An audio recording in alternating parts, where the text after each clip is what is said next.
« 2022, c'est une année extrêmement riche en termes d'innovation pour SAP SuccessFactors.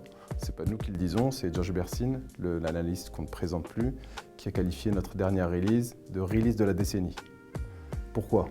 Déjà parce qu'on a adopté une nouvelle ontologie compétences métiers qui va permettre enfin de toucher du doigt une promesse qu'on fait longtemps sur le marché, qui est de placer le collaborateur au centre de sa propre carrière. Avec une vue dynamique des métiers et des compétences, couplé avec du machine learning, on va permettre dans Opportunity Marketplace à chaque collaborateur de trouver les opportunités qui lui conviennent et surtout les opportunités qui l'intéressent. Des missions courtes, du mentoring, une formation, du coaching, le prochain poste. Ensuite, avec notre nouvelle fonctionnalité Dynamic Team, on va permettre à nos clients de refléter et de piloter des formes d'organisation beaucoup plus transverses, d'autres formes d'organisation. Par exemple, pour monter une équipe projet, on va pouvoir recruter des membres dans différentes équipes hiérarchiquement et on va surtout pouvoir les piloter par objectif pour une période donnée directement dans SuccessFactors.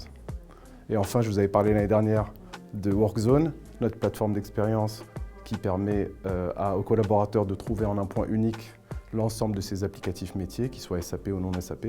On a continué à enrichir cette plateforme d'expérience pour permettre justement une adoption plus facile avec des process guidés et une implémentation facilitée. Les enjeux RH du moment pour nous, ils sont doubles. Le premier, c'est l'agilité des organisations et le deuxième, c'est toujours l'expérience collaborateur. Sur le premier, ça correspond à ce dont je vous ai parlé dans les innovations qu'on a sorties dans notre dernière release. Avec Dynamic Team, on va pouvoir travailler différemment et apporter plus d'agilité, notamment pour travailler en mode projet.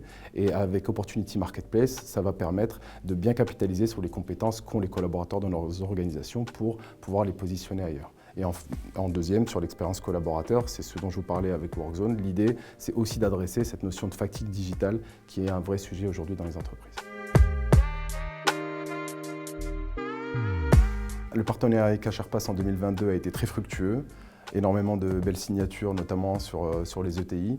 Et on va accélérer et continuer en 2023 avec des beaux projets en gestation sur les grands comptes et notamment sur le sujet du payroll et de la migration de nos clients base installée et de la base installée commune qu'on a avec HRPass.